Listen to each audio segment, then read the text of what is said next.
We have two already sorted lists, and we want their union, meaning every distinct value that appears in either one listed in sorted order. For 1, 2, 3, 4, 5, and 2, 4, 6, 8, the union is 1, 2, 3, 4, 5, 6, 8. Because both are sorted, we can merge them smartly instead of combining and resorting. We place one pointer at the start of each list.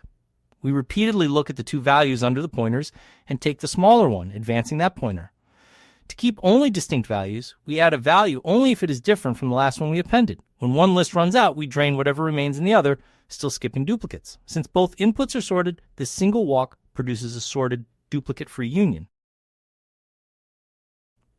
A tiny helper called add appends a value only when it differs from the last one, which keeps the result distinct. Two pointers walk the lists, always taking the smaller current value. When one list is exhausted, we drain the other. Every value passes through add, so duplicates are filtered out. Let's build the merge and try two pairs of lists. A small helper adds a value only if it differs from the last one, keeping the union free of duplicates.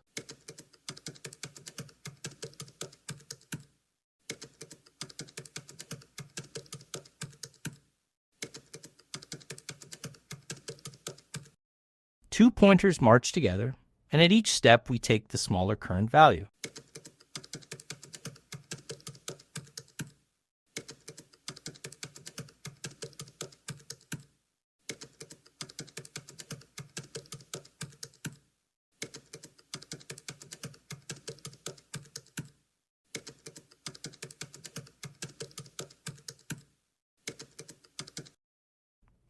Once one list is used up, we drain the leftovers from the other, still skipping duplicates.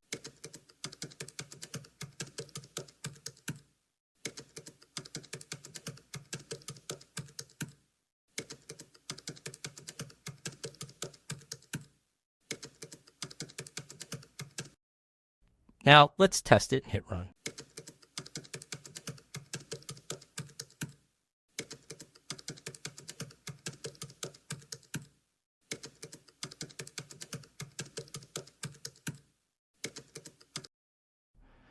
The two lists merge into 1, 2, 3, 4, 5, 6, 8, every distinct value in order. And even with repeats inside a list, the union stays clean 1, 2, 3, 5.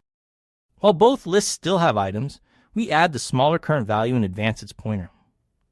When one runs dry, we drain the other. Every add skips a value equal to the previous one.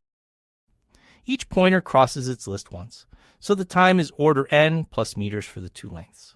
The output list can hold up to all distinct values, so the space is order n plus meters as well. Filter duplicates on both lists, not just one. When the two current values tie, advancing one pointer is enough, because the duplicate check will skip the matching value next time. And always drain the tail of whichever list still has elements left.